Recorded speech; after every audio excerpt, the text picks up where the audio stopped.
Toss గెలిచిన Lucknow batting కు దిగింది. ఓపెనర్లు మిచెల్ మార్ష్, జోష్ ఇంగ్లీష్ ఆరంభం నుంచే బౌండరీల మోత మోగించారు.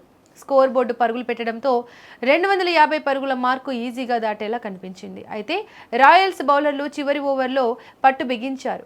బ్రిజేష్, సందీప్ శర్మ కట్టుదిట్టంగా బౌలింగ్ చేయడంతో లక్నో 220 పరుగులకే ఆగిపోయింది. మార్ష్ సెంచరీకి దగ్గరగా వచ్చి అవుట్ అవ్వడం ఆ జట్టుకు పెద్ద దెబ్బే అని చెప్పాలి.